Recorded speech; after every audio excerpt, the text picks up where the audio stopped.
यह कहानी किसी कल्पना पर नहीं बल्कि दर्ज इतिहास पर आधारित है। जून 1984 में हरमंदिर साहिब में ऑपरेशन ब्लू स्टार के बाद सिख समुदाय में गहरा आक्रोश फैल गया।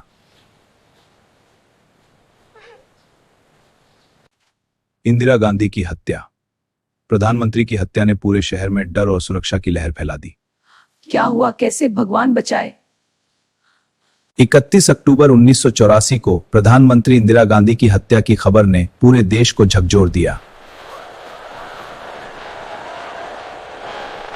1984 की यह कहानी नफरत के लिए नहीं बल्कि इतिहास को याद रखने और भविष्य को सुरक्षित बनाने के लिए है। यदि आप ऐसी ही महत्वपूर्ण और तथ्यपरक कहानियां देखना चाहते हैं तो हमारे चैनल को सब्सक्राइब करें, वीडियो को लाइक करें और इसे सम्मान के साथ साझा करें। पूरी कहानी देखने के लिए बने रहें। यह वीडियो भारत के इतिहास की एक अत्यंत दुखद और संवेदनशील घटना पर आधारित है।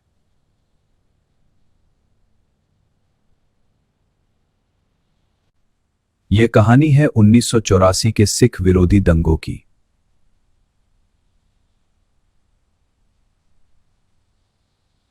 एक ऐसी त्रासदी जिसने हजारों जिंदगियों को हमेशा के लिए बदल दिया।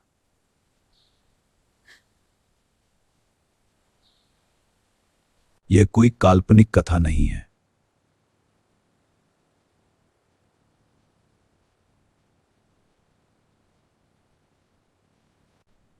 यह विवरण ऐतिहासिक तथ्यों और दस्तावेजों पर आधारित है। इस वीडियो का उद्देश्य नफरत फैलाना नहीं है। यह कहानी पीड़ितों की आवाज है जिसे हमें सुनना जरूरी है और इतिहास से सीख लेने का प्रयास है।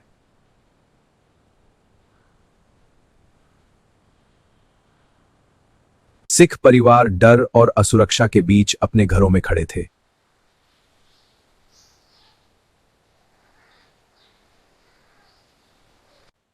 अफवाहों और डर के बीच लोग अपने रोजमर्रा के जीवन में असुरक्षित महसूस कर रहे थे।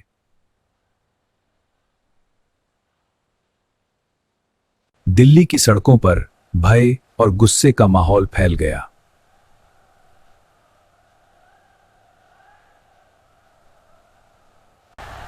दिल्ली की सड़कों पर भय और हिंसा फैल गई। हजारों निर्दोष लोग अपने घरों और परिवार खो बैठे।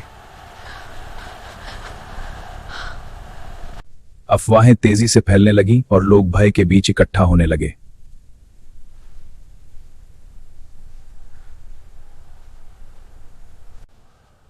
कई जगहों पर पुलिस की मौजूदगी भी नाकाफी साबित हुई और हिंसा ने जोर पकड़ लिया। डर और भय का माहौल हर चेहरे पर साफ दिखाई दे रहा था।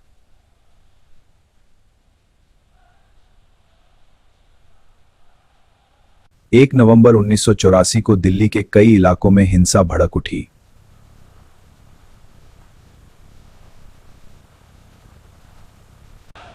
सिख घरों और दुकानों को चिन्हित किया गया और तोड़फोड़ शुरू हो गई।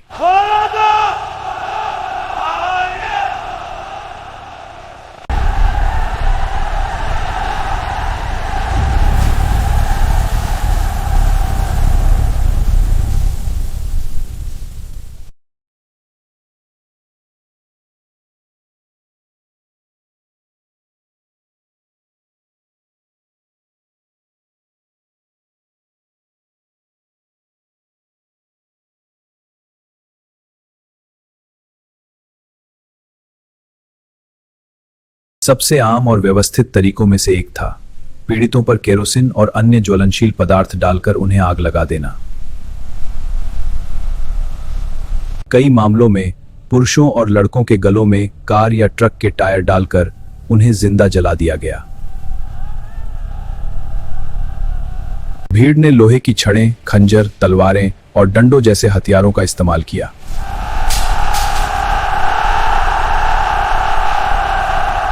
इन हथियारों से पीड़ितों को बेरहमी से पीटा गया और काट डालकर मार दिया गया। सिखों के घरों, दुकानों और गुरुद्वारों की पहचान की गई, अक्सर वोटर या राशन सूचियों के आधार पर। केरोसिन और अत्यधिक ज्वलनशील सफेद पाउडर से आग लगाई गई। जिससे अंदर फंसे लोग मारे गए और उनकी आजीविका नष्ट हो गई। कई जगहों पर सिख महिलाओं और लड़कियों के साथ सामूहिक बलात्कार और अपहरण किए गए।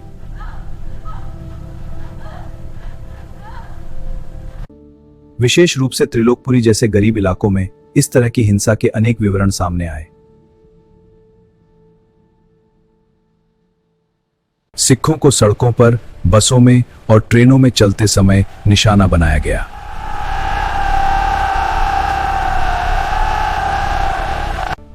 लोगों को वाहनों से घसीटकर बाहर निकाला गया और सार्वजनिक स्थानों पर मार दिया गया या जला दिया गया।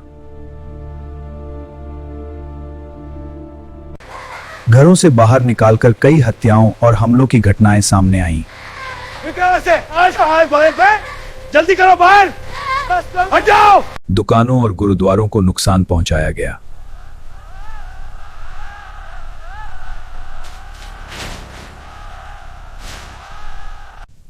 कई प्रत्यक्षदर्शियों ने बताया कि हमले संगठित थे और भय फैलाने के लिए योजनाबद्ध थे।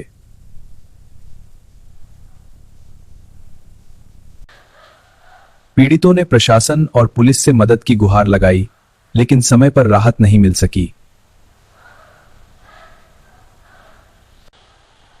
कई पुलिसकर्मी मूक दर्शक बने रहे और हिंसा बढ़ती रही।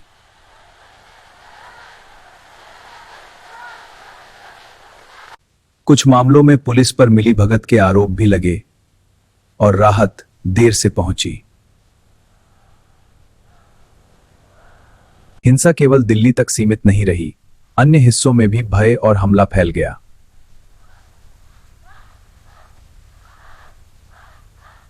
लेकिन सबसे ज्यादा असर राजधानी दिल्ली में पड़ा और हिंसा चरम पर पहुंच गई। खतरे में, सब पीछे हटो। बच्चे को बचाओ, मदद करो। सरकारी आंकड़ों के अनुसार हजारों लोग मारे गए और कई घायल हुए। पूरे परिवार खत्म हो गए। कई बच्चों ने माता पिता खो दिए।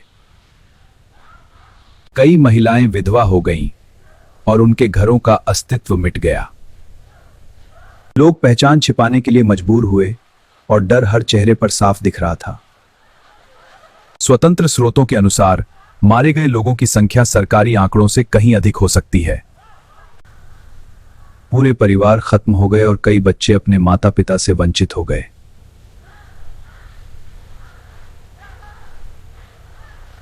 कई महिलाएं विधवा हो गईं और उनके घरों का अस्तित्व मिट गया।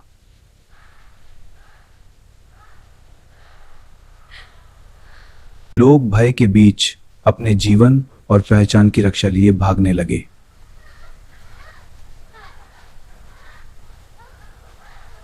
लोग भय के बीच अपने जीवन और पहचान की रक्षा लिए भागने लगे।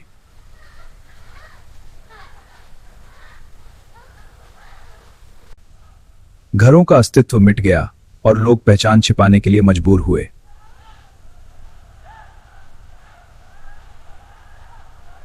डर हर चेहरे पर साफ दिख रहा था और लोग हर कदम सोच समझकर उठा रहे थे।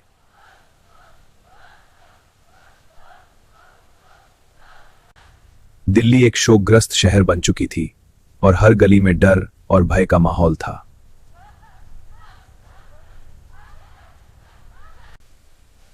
हिंसा कई दिनों तक जारी रही और शहर में दहशत का माहौल बना रहा।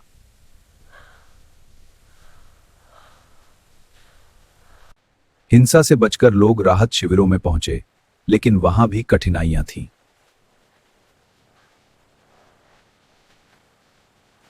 राहत शिविरों में खाने और पानी की भारी कमी थी और लोग निराशा और थकान के बीच रह रहे थे। पानी चाहिए? ठीक है, पानी ले लो। धन्यवाद भाई। बीमार और घायल लोगों का इलाज मुश्किल था और बच्चे सदमे में थे। कई लोग अपने परिजनों को ढूंढ रहे थे और स्थिति अत्यंत चुनौतीपूर्ण थी। सरकार ने मुआवजे और राहत की घोषणा की, लेकिन यह पीड़ा की भरपाई नहीं कर सका। कई परिवार स्थायी रूप से विस्थापित हो गए और उनका जीवन पूरी तरह बदल गया। विश्व भर में इस हिंसा की निंदा हुई और मानवाधिकार संगठनों ने जांच की मांग की। विश्व भर में इस हिंसा की निंदा हुई और पीड़ितों के लिए आवाज उठाई गई।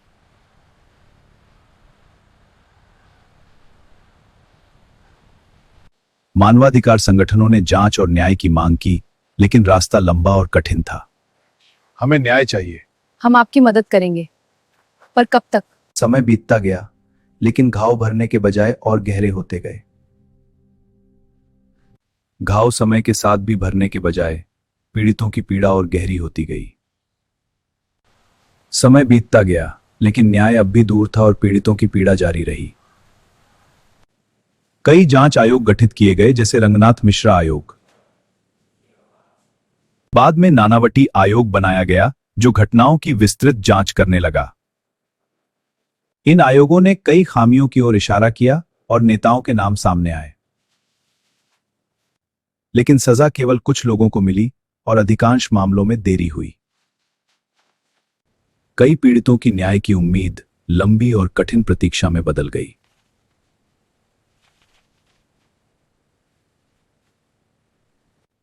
कानूनी प्रक्रियाएं धीमी रहीं और पीड़ितों का इंतजार और लंबा होता गया।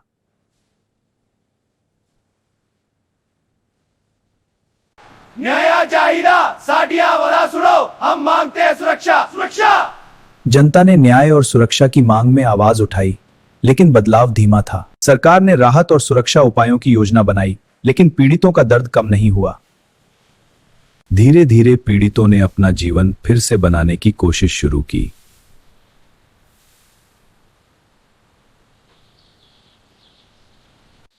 बच्चों ने फिर से स्कूल जाना शुरू किया, उम्मीद की एक नई किरण के साथ।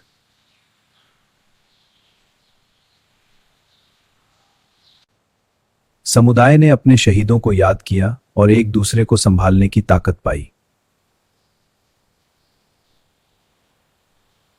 नफरत के बाद लोगों ने एकता और भाईचारे का रास्ता चुना।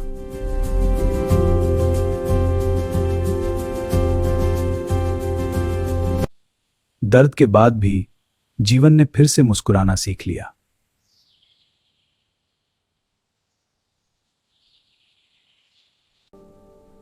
यादें हमें कभी नहीं भूलने देंगी और इंसानियत का रास्ता दिखाएंगी।